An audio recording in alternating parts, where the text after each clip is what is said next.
Well, let's see. Hopefully that's back here. I had some difficulties earlier, so I appreciate that. Hopefully, I was talking the whole time, so nobody probably heard me. So I appreciate people were tuned in. They said you're not getting any sound. Hopefully that's better, guys, and hopefully you can hear me. But I was saying there's a lot of big jobs across college basketball that are open, and I'm talking about the Indiana job because I would say if I'm the athletic director, I make 3 phone calls. One of them is to Brad Stevens, who's the GM for the Boston Celtics, who turned it down and said not interested. And he went on the great run at Butler when he was coaching in college, and I think he's a star. And I'd love to see him back coaching. Number 2, I call Steve Alford. Steve Alford played for Bob Knight at Indiana. I think would be a dynamite hire. I think it would be a lock for him. He made some comments yesterday, I think, after the Nevada game. That's where he's at right now. And he might be one of those coaches that hasn't been able to adapt to the portal. So that might hurt because Indiana's got a lot of money. And then the third name I would call is Chris Beard, who's the coach at Ole Miss, who was an assistant coach on Bob Knight's staff at Texas Tech. And he was also, I believe, an assistant in Indiana. Got himself in a little bit of trouble at Texas Tech, but here he is again. He's resurrected the program at Ole Miss. So those would be the 3 names that I would call for the Indiana job. So if you're listening, I apologize. I had a little bit of a mic hiccup this morning. If I'm getting sound now and you're watching, just in the comment box, thumbs up, sound is good to go. So we'll get more into some college basketball, but without further ado, I want to bring on Damien Call. So let's bring on Damien. How you doing, my friend? How you doing? I'm doing well. Can you hear me? I can hear you loud and clear, man. Can you hear me? Yeah, I can hear you. All right. So listen, I appreciate you taking the time this morning. I had to reach out to Coach Medicis and see where you were in the all-time scoring ranks. He said you're 3rd. So right. I want to go back to high school for a minute with you fast. And you were so fun to watch play, and I followed your entire career. So it's been fun. But I want to go back to your high school career first. And when you look at the program where it is today, to even when you played, you kind of got this thing going for Coach Medicis, but to see Rome Free Academy basketball where it is today and back on the map, what's that mean to you? No, I mean, I think Medicis has been doing a good job since, since he got the job, since, a couple guys before me, like TJ Balin, Tristan Humzinger, Ethan Powell, guys like those. No, it's super awesome to see where the program is. They're obviously, they were 17-0 and didn't end up how they wanted to this year. But, I think just, having those off-season workouts that Medicis is always having during the summer, getting on the track. I know he's still doing all that stuff. So I think, him consistently doing that stuff has helped build that program to where it is today. And, this year he had 3,000-point scores. So that just goes to show, the conditioning that they put in and, all the skill work and stuff. But it's super awesome to see, he just keeps growing and growing as a program, trying to make that extra push towards that section title. Damien, do you have a special memory from your high school playing days that stands out to you? I mean, I would say probably either the Henniger win my last year in sectionals where we went to Henniger and won, or I would say the West Genesee win, beating the number 1 team in the section. I don't know what they were ranked state, but they were, they were one in our section and we were the 9 seed barely getting in. So I think, those 2 games were the most memorable, just playing with the team and, just the environment, playoff environment, especially West Genesee, the gym being packed and you're up against the number 1 team in the section. So I would say those 2 memories for sure. Yeah, listen, I'd have to agree with you, and I'd have to probably tell people that when they ask me, because when I played basketball, we weren't very good. And I'm talking back in the late 90s. But I would probably say that West Genesee win against they were number 1 in the sectionals, and I think they were top 5 in the state. Right. I'd probably say that might be Nick's biggest win so far in the history of the program. Yeah, that was a huge win. I mean, to go into their place, especially when they're number 1, and like you said, I think they were top 5 or something in the state with Will Mika and players like that, and then their good coach Kent over there. But yeah, so I mean, yeah, they're just tough gym to play in, especially with those rims and the student section sitting right behind, their rim. But no, it's definitely, that I would say is my most favorite memory for sure. So, Damien, you graduate from RFA as one of the all-time greats to come out of Rome, and you make the decision to play here locally at Utica University, which, again, great career, and we'll get into that. But what went into the decision-making process? I know you had some schools that were looking at you, but what went into your thought process, and how did you end up deciding on Utica?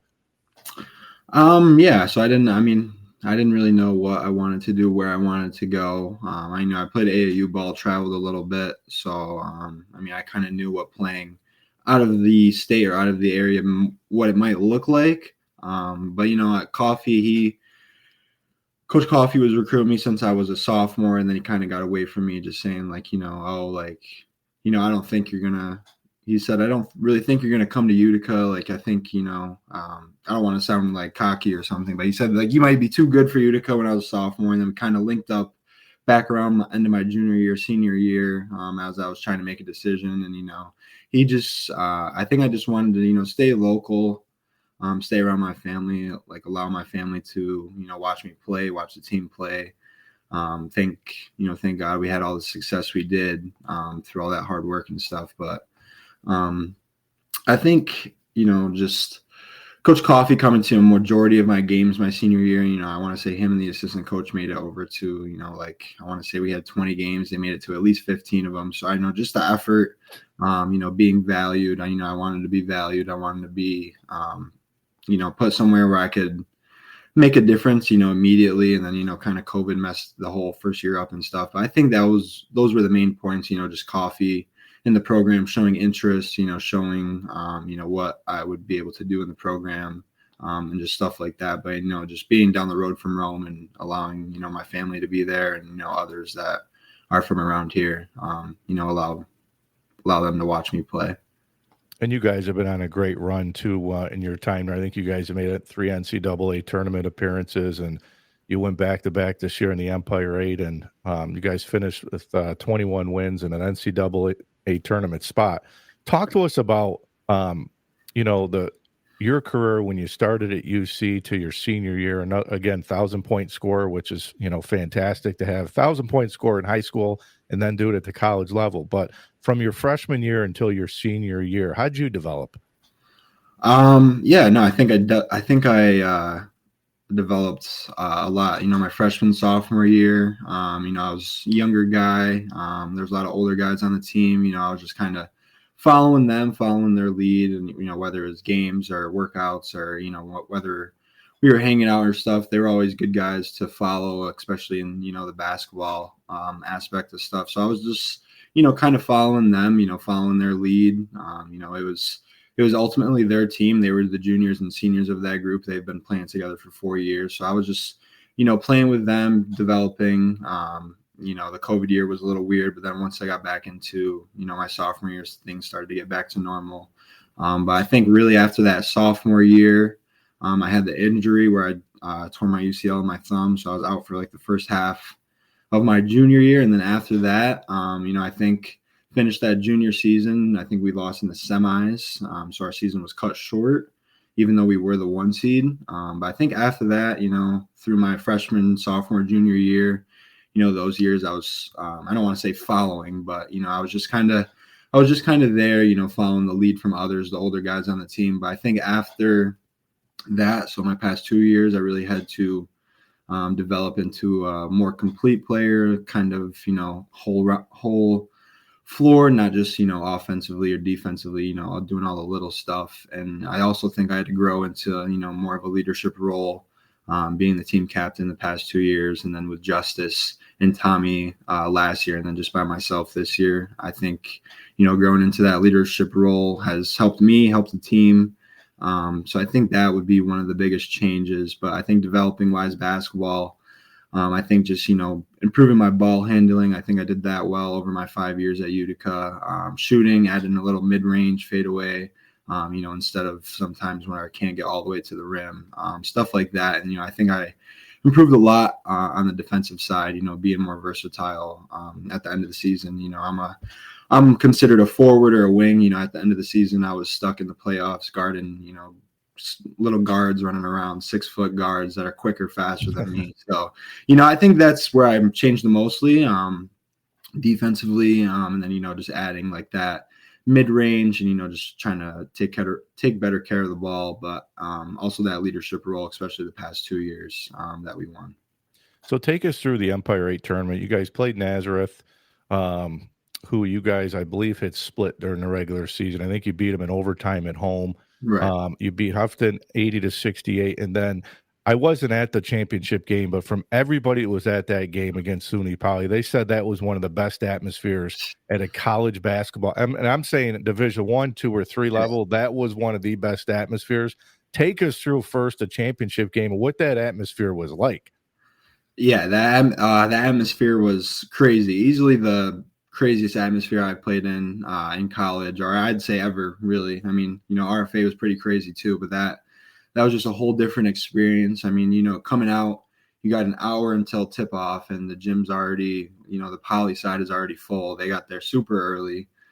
So, you got people, talking to you, students, they got their student section. So it was all obviously you're a little nervous, got a little butterflies and stuff, it's championship game. And I mean, couldn't script it any better against Poly, in Utica right across the road. So I think just walking out there, seeing all the people, how loud it was, they had to stop letting people in. So I think just that experience in itself, was a great experience for us and our team and, Coach Coffey. And I don't think he's ever had an experience that can quite live up to that because it was just insane. But, the game was crazy, people screaming after every basket, after every play, and, playoffs, every possession matters. So you really got to lock in and get through that whole game, with your team. But it was just a crazy atmosphere. We had a very good first half, scoring like 50-something points, going on a crazy run that really helped us win the game. But it's super crazy atmosphere. I mean, with Coach Schoner and Coach Coffey, the two programs that they built, and then just everybody that came out. No, it was easily the craziest atmosphere I've ever played in, ever. So you guys win the Empire 8. You get a date in the NCAA tournament. Did you guys have a watch party like you see on TV with all these colleges? How was the watch party? Yeah, no, it was good. Our watch party has changed from years to years. We used to have it in like the pub, this little pub spot at Utica on campus where like other people could come and they'd put on the TVs. But this year we kind of just chilled with ourselves in the locker room, just watching it on the TV, having like a watch party. I had some people from Utica there, like like some photographers, some people that work media and stuff. But really just ourselves because we thinking in our head, the season's not done. We knew we had a shot to make a run in the tournament. And we knew like once we got that team, we were, to focus from there and focus on them. But yeah, we did have a little watch party in the locker room that day of. So you guys get an opening round game. Well, you get Montclair State, who's really good. Yeah. In the tournament, and you guys, it looked like it was a tale of two halves, right? The first half, you guys were neck and neck, and then they got up double digits on you guys. And you guys, I think, cut it to single digits with about 5 or 6 minutes left to play. Right. Talk to us about that game. Yeah, I mean, that game, we had the whole week to prep for it. So, I mean, NCAA game, we're traveling out to New Jersey Thursday. So we're there Thursday, practicing in their gym, getting ready, getting comfortable. And then Friday, we got tip-off. I mean, it was just them, studying what their players do. They just like we did RFA in high school. They press the whole game. They like to play fast, shoot threes, get layups. They had a kid transfer from Rutgers. He was like number 1 in points per possession in the country for D3. So it was kind of crazy. He shot like 50% from 3, shot like 300 on the year. It was ridiculous. But just playing against a system like that, super fast. I mean, how it is, especially with RFA, just trying to take care of the ball. So I think in that first half, we did a good job taking care of the ball, taking our time. And then I think in the second half, we just kind of got away from that. And, we just got caught in their pace a little bit at times. They made some runs, some quick runs, turn the ball over, they hit a 3, and then, turn it over again. It's another 3. That's a 6-point swing. So I think, the first half we did very well, taking care of the ball, getting where we wanted. But then the second half, I think that pace got to us, that press got to us. We turned it over a couple times. They capitalized on it, and they were the 13th team in the country, so you knew they were going to capitalize on it. And they've been doing this all season, pressing and stuff. So just a crazy game to play in. I mean, Montclair State's a way bigger school than Utica, out in New Jersey, like 20,000 compared to Utica's 3,000.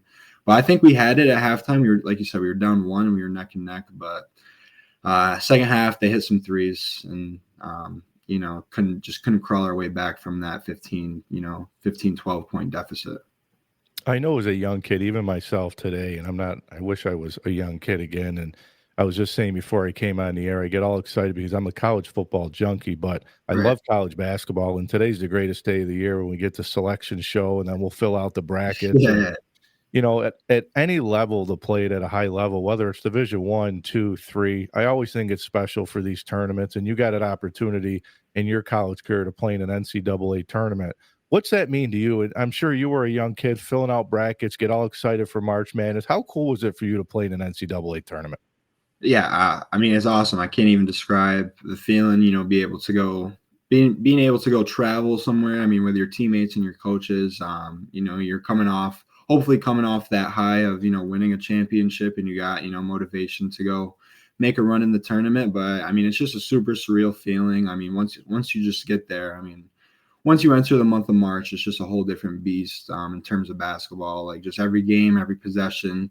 And then once you get to those NCAA games, it's one and done. So you got fans that are there cheering you on and stuff. And then you just got to really, I mean, you got this one game scenario where anything could happen. You got to prepare for every situation possible. So, I mean, just playing in those games, means the world to me. The fact that I was able to do it, 3 times, and even win a game a couple of years ago back in Rowan against Babson in the tournament is just a super awesome feeling. I mean, just to be able to, go out there and compete in the NCAA tournament was awesome. And I think Coach Coffey, the run that you guys have had over the last 4 years, and I've had him on the radio show, and I'll have him on here pretty soon. But I had to go back and look at the last 4 years, and these numbers are crazy. So in 2020 to 21, you guys were 10-2. That was the shortened season. Right. Well, I think you guys had a really good team that year too. That would have been a fun year to see how that played out. Yeah. The following year, you guys go 23-4. Then you go 23-5. As you talk about, you guys got it at large into the NCAA tournament. You beat Babson, which was a great win for you guys. Right. And then 23-24, you guys go 24-4. So over 4 years, you guys have won 80 games. You're 80-15 in 4 years. I'm like, what? That's unheard of for a 4-year run. Yeah. I think it's just from what Coffey has built. He loves basketball. He played himself in college at Oneonta and then, overseas in Ireland. But I think it's really just, it comes down to him and, the players he recruits. I think he looks for good people, good guys, not just people that are, going to be good on the court for him. I think he looks for people that are, good overall people, have good morals and stuff, and, are going to get it done on the classroom and be a good locker room guy. But I think it's just from really what he's built, from the weight room to, just, what he's, putting into our guys, all the time and effort, and especially the assistant coaches with Luke Fretzel, Zach Zoll, Fretzel being from Westmoreland, another local guy. But I think just, them, really digging in, putting in the time. And, as a player, you might think it's a lot, but I mean, at the end of the day, if you're winning championships and going on the records like those and runs like those, you're having 21 seasons, you're definitely not going to complain at the end of the season. You might be complaining in August when you're running on the track, but you're not going to be complaining in March when you're winning championships. So I think it's just from really what he's built, keeping guys accountable, getting the maximum potential out of guys. I really think it's just, him and what he's built that has helped us, lead to our success. So I've interviewed over the last 10 years a ton of coaches at every level. And I feel like right now I'm sitting here interviewing a coach because you're so well spoken for. What any coaching in the plans for Damien Call? Like what's next for you? Yeah, I mean, I don't really know what I'd want. There's a couple different routes, coaching or like, if I wanted to do training, like train kids or, some people have even talked about like reffing, like trying to make my way up into like college reffing. But I actually just picked up a job, not a job, but just a little coaching side gig with my teammate from Frankfurt, Levi Spina. He was on my team this year. Yep. So we're coaching just a 7th grade team right now for AAU basketball. It's called MVE Elite, out in Mohawk. So it's just a little 7th grade team doing a couple tournaments around here. But I don't really know about after that coaching, training, reffing, what I want to get into. But I don't really know too much yet what I want to get into. But just starting off with that, trying to help develop some 7th graders, from the Valley. So. And I'm assuming, I wish we could say you had some more eligibility left and we'd see you back for another year. But any more eligibility to keep playing? Nah. I mean, no more eligibility. I mean, you never know what. I've had some teammates play overseas. I have a teammate on the Albany Patroons team in the TBL in Albany Justice. So, you never know what's going to present itself. I'll probably try to put some film together, send it out, see what will happen. Never know what can happen, overseas or even in the States. Just figuring that out. I definitely think there's a chance, especially with the success I've had at Utica and, the back-to-back championships. I think the winning definitely helps. So, I don't want to say for sure it's definitely like the last time I'll play or it's my last year eligibility. It definitely is for Utica, for college. But, after that, professionally or overseas or anything like that, only time will tell. So, we'll see about that. I'll definitely send some film out somewhere. Well, listen, man, you were so fun to watch throughout your career. I loved watching you play basketball. I think all of us Romans that are tuned in here this morning would say the same thing. And I remember your first game as a high school kid, and then continuing on to Utica. You've done some great things, and I know Rome's proud of you, man. And best of luck to you. Keep in touch, and I appreciate you coming on this morning with me. Yeah, no, I appreciate you, Rocky. Always been there since RFA. No, I remember you always supporting since then. So, no, I appreciate all the support. Well, I appreciate it, man. Best of luck to you. Keep in touch. Yep. Thank you. I'll see you. You got it. So that was Rome's Damien Call. And, when I say I've interviewed a lot of coaches, and I have, which is awesome, but I felt like I was talking to a coach. He's so well-spoken for. He's a true professional. He represents Rome with so much class. And I remember watching him in his first game, at Rome, and then his career at Utica University. And I think it's really neat to listen to a kid talk about what made him choose, Utica and how special it is. And I say this all the time, and this isn't a knock to any athlete in this area. We've had a lot of good athletes come through here, and not many of them have played at the Division I level. But I always say this: if you're fortunate enough to get out there and watch a Division III basketball game, baseball game, softball, whatever it is, Division III is really good basketball. If you're fortunate enough to play at any level as a high school kid, especially the way the world is today with college athletics and the NIL, you're not seeing a lot of high school kids get recruited to some of the bigger schools because of the NIL and because of the transfer portal. So if you haven't gotten the opportunity to watch any level, especially Division III, it's special. And he had a really, really, really great career, and nobody did it better with class than with Damien. So I appreciate that. So we're going to jump from one to the other. We're going to jump now, talk some Syracuse sports with one of my favorite guests who's been on with me now. I think I was on Sports Watch on the radio 10 years ago, and I think Scott was one of the first guests that I had on, and he's always fortunate. I'm always fortunate enough to have him jump on to me when I reach out to him. So let's bring Scott on, talk some Syracuse sports. Who knows where we're going to talk? We might talk everything this morning with Scott, but let's bring him on. Scott, how you doing, my friend? It's a pleasure to be on with you, my friend. Well, I was just saying here, I think I was on the radio I think I hit 10 years, and then I said to myself, let's do the podcast thing, just because my kids were getting older and it was so hard to commit to a live show every weekend. And this has really been a lot of fun, but I think you were around with me when I first started. I think it was one of the originals there. So shouldn't we get a pin or something, or some recognition for that or whatever? No, it's always great. And I always enjoy, you know how I feel about my hometown, and I feel about you and your family and stuff. So it's always a pleasure. And anytime you want me, just let me know. Well, I appreciate that, Scott. And, Syracuse hoops the season just ended, and I watched the ACC tournament game against SMU the other night, and we heard the news that Coach Autry is going to be back.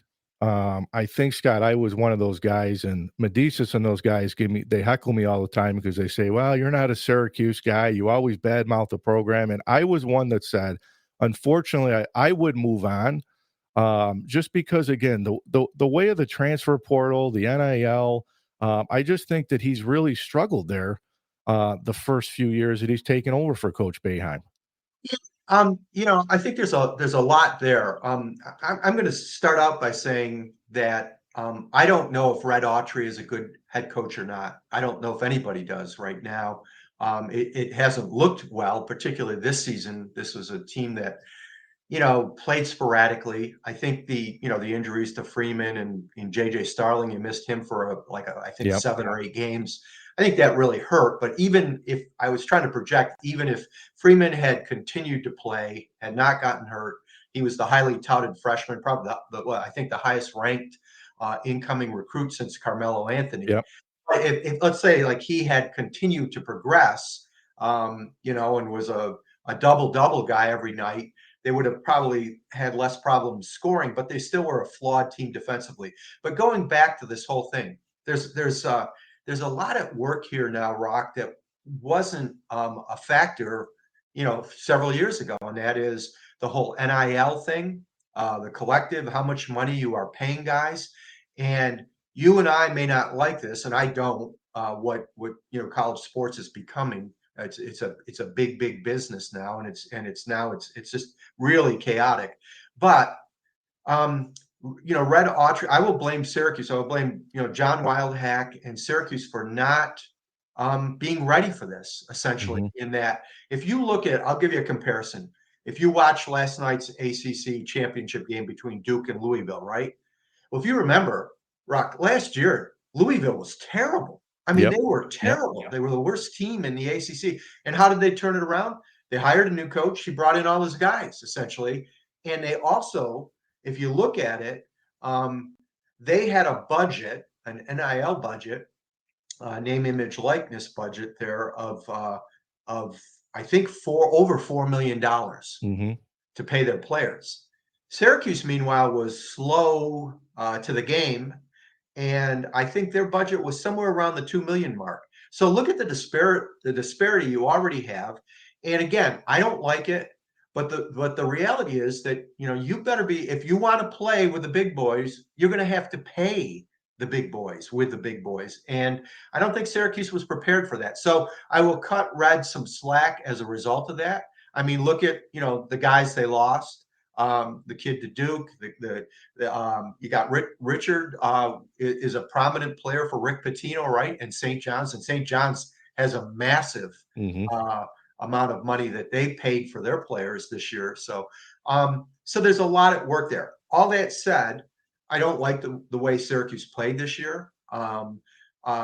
There's certain things I think as a coach, and Rick Pitino is a perfect example. I don't particularly care for a lot of his shenanigans away from the court and stuff. He has not been an exemplary person necessarily, but he's a great coach. There's no denying that. And the thing that I'm impressed with is how hard St. John's plays, particularly defensively.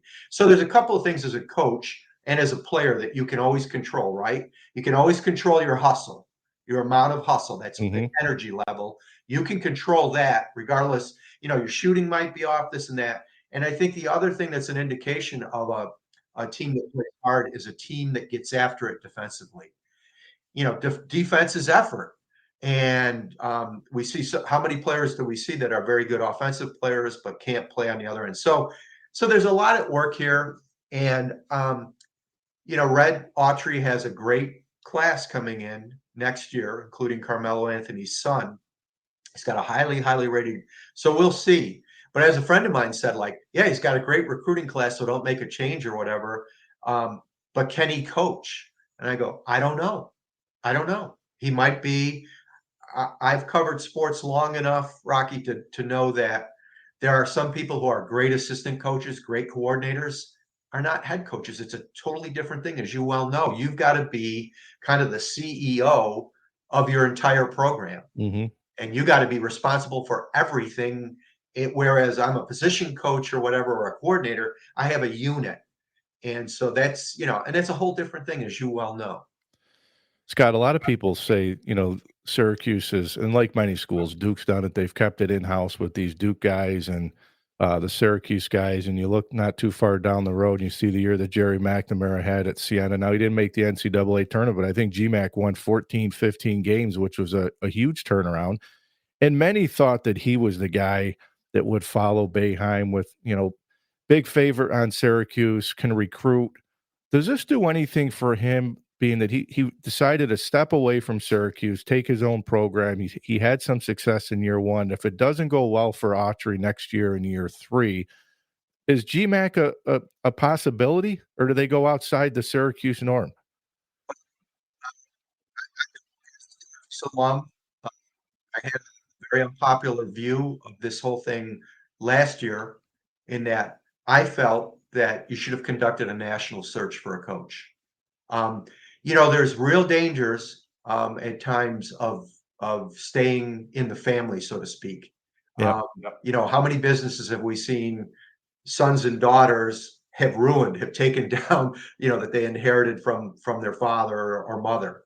And I really think, despite all the challenges that Syracuse is facing, particularly with, getting money to pay players, and this is a big, big issue throughout college sports now. I really think it's still a very good job, a very attractive job in college sports. You've got great facilities. You play in a conference that's down, admittedly, and has some work to do in terms of catching up, basketball wise and in football and stuff. And you have great television exposure. So I think it's a great job, and I would have opened it up for a national search. And I think you could have gotten a brilliant, young coach who could have, done some things here. Now, again, that wasn't going to happen, because Jim Boeheim, and many people will say rightfully so, deserved to name his successor. I don't necessarily agree with that. Just as, he saw Krzyzewski did the same thing at Duke. He saw essentially North Carolina do the same thing. And it's not uncommon for a legacy coach to demand that right to pick his or her successor. Again, I think it's kind of a flawed idea necessarily. If you conducted a national search and then you came to the conclusion, Rocky, that, well, Red Autry's our guy, even after doing all that, fine. Okay, you made that decision. But I think you could have, I think this is a plum job, despite the fact the program is, no question, the program's down. And this has been kind of a 10-year decline, or even more. This is, Syracuse is essentially a 500 program in the ACC and ACC play since they joined. What was it, 2013? I think is when they joined the ACC. So they've got a lot of work to do. And so I guess this has been a long-winded answer of saying that I think he deserves one more shot, and that's it. Because you got to move on now. The way things are changing rapidly in the landscape of college sports.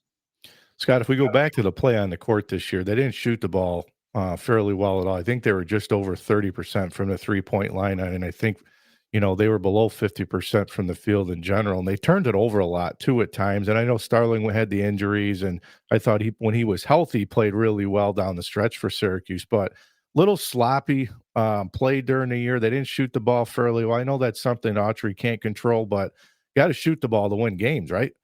Yeah, the nature of basketball, right? The way it's changed, I call it the Steph Curry effect, right? The 3-point is it. The 3-point shot is such a incredible weapon now. I don't particularly like the way the game's played as a result of that, because you've got a lot of just chuck it up, and you're not running offense. And Syracuse, I don't think they ran the offense very well. I don't really think, Rocky, looking back at the season, I just never felt they had a good point guard, a good quarterback of the offense and stuff to run it, or calm things down, or know what to do. Like instead of this, there just didn't seem to be any structure to this offense. How many times did they get shot clock violations or down to the last minute and have to chuck one? You worked all that time for that. So that's an issue. And if you want a pet peeve, and this goes back to Boeheim, this drives me absolutely nuts as a former, youth league basketball coach. Can you run inbound plays? Syracuse has historically had problems getting the ball inbounds. It's a basic.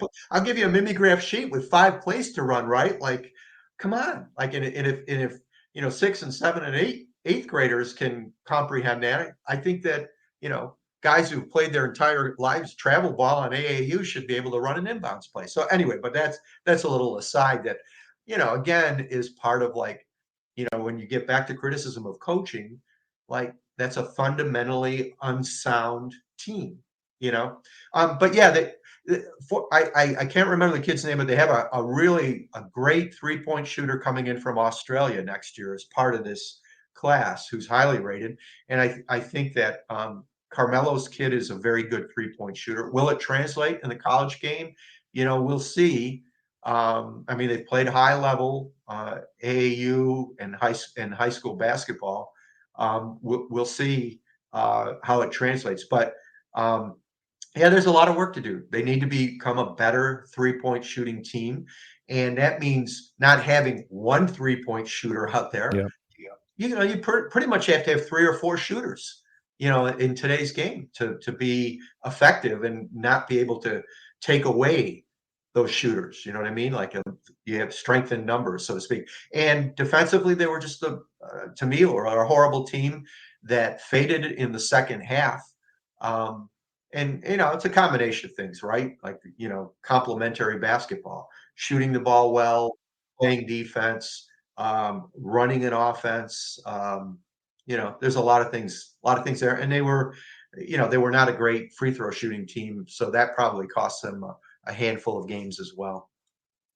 Yeah, you mentioned you were pretty much spot on, Scott. When they came into the ACC, I got them at 99 and 88 in ACC play, so they're just over 500. Since joining the ACC, and you watch now the Big East with Patino coming in there and St. John's, who I keep saying if he had some shooters.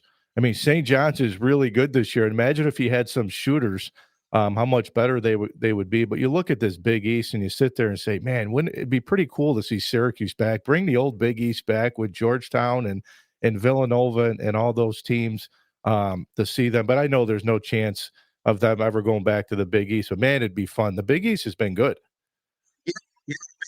Good. But again, I really worry not merely for Syracuse, but for probably, I don't know, however many hundred of programs out there that, we're trending towards a super conference or 2 super conferences. And unfortunately, I have to place the blame on greedy football coaches at the highest level, and athletic directors at Big Ten and SEC schools. They've really ruined this, and they're greedy, and they're going to eventually get their comeuppance, because if you go form, let's say, 2 20-team or 20-school super conferences in sports, right, at a big-time level, well, I hate to break it to you, but not everybody's going undefeated. Right. You're still going to create the haves and the have-nots. I mean, let's say, for example, how is Northwestern going to compete in that super conference with the dollars that we're seeing in Ohio State? And I've talked with friends about this, and I really think the state schools have such a tremendous advantage, because they essentially have this enormous pool of money. And think about it, how horrible this is, really, if you really break it down. So a Penn State or Ohio State, taxpayer money is essentially going to pay these exorbitant salaries for football coaches and a staff that's enormous, and money, to pay the players. And whatever. I mean, what was it? Ohio State's football budget or something was $20 million this year. Mm-hmm. They're the best team that money could buy.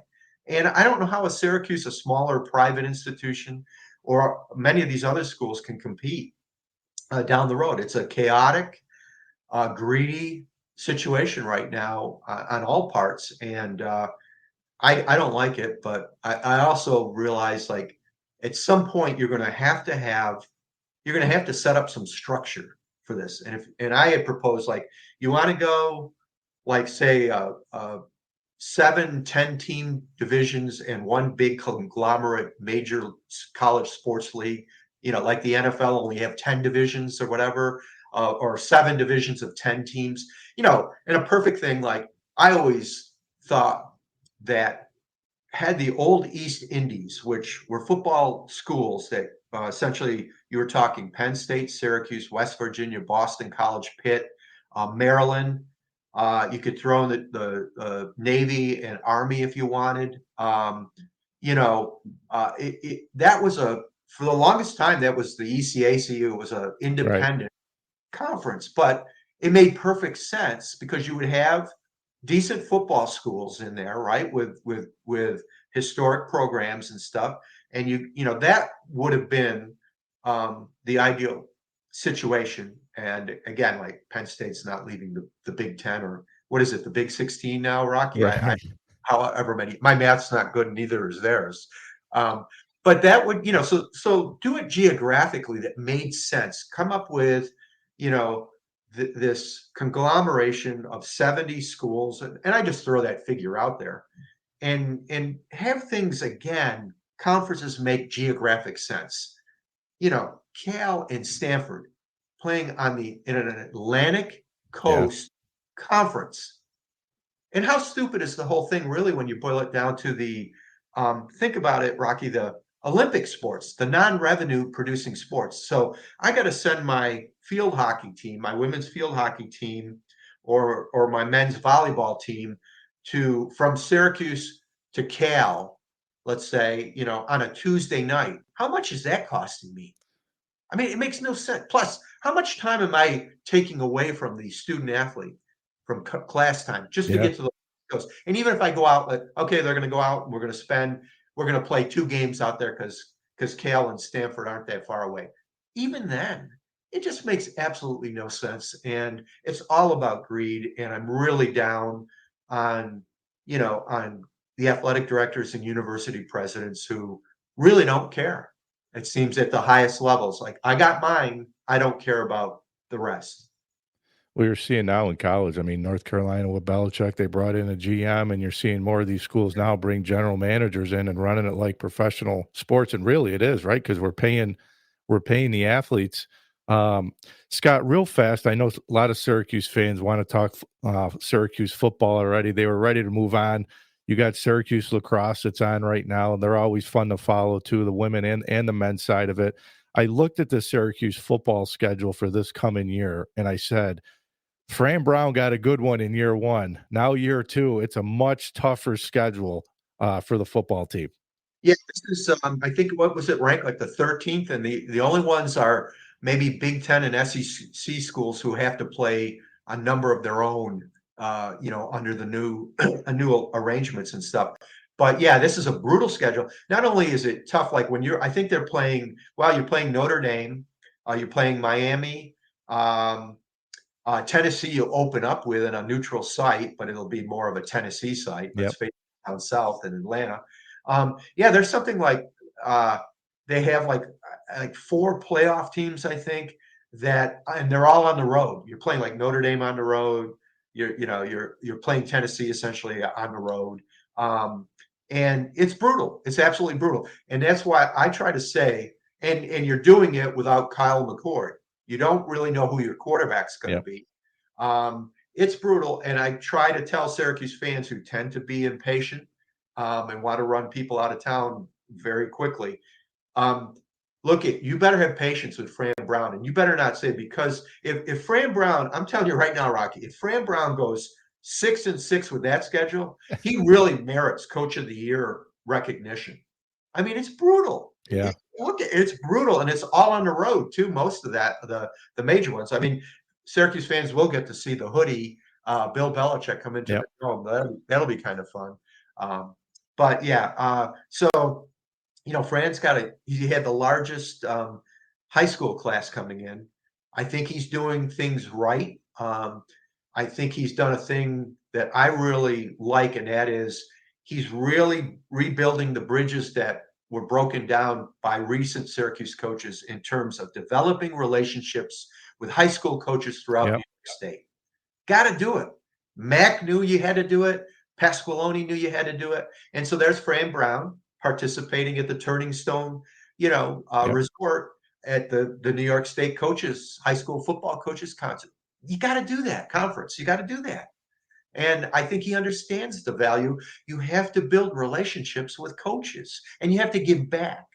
You have to give back to the high school coaches as well. So you got to give the guy time. I mean, it could be a 4-win year, and it would be understandable.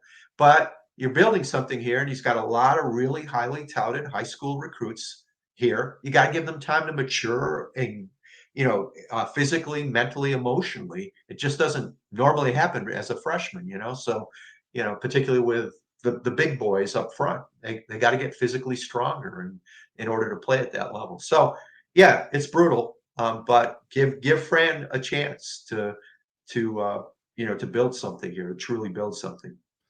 So Scott, favorite day of the year for me is college football and watching the New Year's Day bowl games. But today's probably right there with it. We get the selection show today, and then we can fill out the brackets, and we can start arguing who should have been in, who got left out, and so forth. Without seeing a bracket, who do you like? I still like Duke if Flag comes back off that ankle. I watched them. They're an exceptional team. I mean, I'm very intrigued, Rocky, to see, are we going to have 12, 13, 14 SEC teams? And they will be deserved. It's a super basketball conference right now. Who would have thought that a football conference, but it also gets back to that whole general thing. So I'm intrigued to see, which SEC schools, they'll probably have a couple number one seeds, I would think, and just how many are there going to be? But if I really had to get pushed, and that's with the caveat that Cooper Flag is going to be healthy enough to play on that ankle, and maybe if you're trying to buy some more time, Rocky, you don't play him in the first game. It's always dangerous, of course. Yep. But Duke should be able to beat a 16 seed without. I mean, look what they did last night without him. That was a pretty impressive. They gutted out a win in the championship game. Yeah, I think with him playing, even if he's 85, 90%, and I'm not a Duke guy, but I think they're the best team. I think he's the best player in the country on one of the best teams. So I think they make a good run. I'm anxious to see what Patino does in St. John's. Like I said, if they can shoot the ball fairly well, I think they can beat anybody. But those SEC schools from Florida, Auburn, Alabama, I mean, Michigan State, there's so many teams I think that seeded 1 through 8, maybe even 1 through 10, got a shot to win this thing, depending on who you get paired up with. I'd open than ever, to be honest with you, even given the domination of the SEC and so forth. I think, I think it's going to be really interesting. And Patino, like you say, I just think that perhaps they don't, they just don't have enough offense because there's going to be. But again, we talked about this earlier. You can always be consistent with your defense. As long as you're not getting whistles going against you too much, and you get some guys in foul trouble. But that's the thing that's impressed me most about the job he's done at St. John's is he has, that coaching is really being a salesman. You need to get your players to buy into what you want. And he has gotten them to buy into, we got to play 40 minutes of hell here on defense. We're going to, right from the opening tap, we're coming at you, and we're going to keep coming at you. We're going to wear you down. That can take them on a run. It really could. But do they have enough when it comes to that championship final, when it comes to the Final Four, and you got to make some shots, man? It comes down to that. You better have some offense to go with that, because unless you can't play the Villanova stall against Georgetown. There's a shot clock now, and you gotta have some offense come out of that. But their defense does lead to a lot of offense too. Yeah, it should be a fun tournament to see who gets in today. I know I'll be looking forward to that later. I already told my wife, don't bother me for an hour while the selection show's on. And then she says, well, the selection show's over. Now I'm watching the guys break down who gets in and who gets out. So, well, Scott, listen, I appreciate you coming on. I know we'll do it again soon. I always love talking to you. I always say you're one of the mentors for me that if I can follow in your footsteps, I'll be successful. That's for sure. Kind of you to say, and like I said, I always enjoy coming on with you, and I wish you nothing but the best. And keep at this. This is great what you're doing, and you've shown so much initiative. Just keep at it, man, and just keep expanding. Well, I appreciate it, Scott. We'll talk soon. Okay, take care. Thank you. So that was Scott Petoniak. And like I said, coming on, I think Scott was one of the first guests that I had on when I joined the radio station here at WKAL 1450. And anytime we talk Syracuse basketball, Syracuse football, I mean, you name it, I've always reached out to Scott, and he's always been great to come on. He's had a great career. And like I said, he's one of the mentors for me. I keep saying I wish I was a young guy, but he's been fantastic. So I want to thank Scott for coming on with me here this morning. I want to thank Damien Call, who was fantastic. If you missed the interviews, I'll put them up later. They'll always be on the social media channels. For podcast listeners, I'll have it up on Spotify, iHeartRadio, Apple Podcasts, and all that a little bit later on tonight as I do some cut up. Sorry about the mute piece here the first 2 minutes of the show. I had some mic problems before I jumped on the air here this morning, but I appreciate you stayed with me here as always. So on behalf of the entire crew, which I promise we will get you Pags, Medicis, and the Statman on here at some point in time. We're all busy running around with the kids and stuff. So we will get us all on here and bring the gang back together. So on behalf of the entire crew here at the Mohawk Valley Sports Watch and the Rock Pile, I want to thank Damien Call for joining me. I want to thank Scott Petoniak for joining me here this morning. And thanks to Coach Pags, thanks to Coach Medicis and the Statman. Have a good weekend, everybody. I'm out.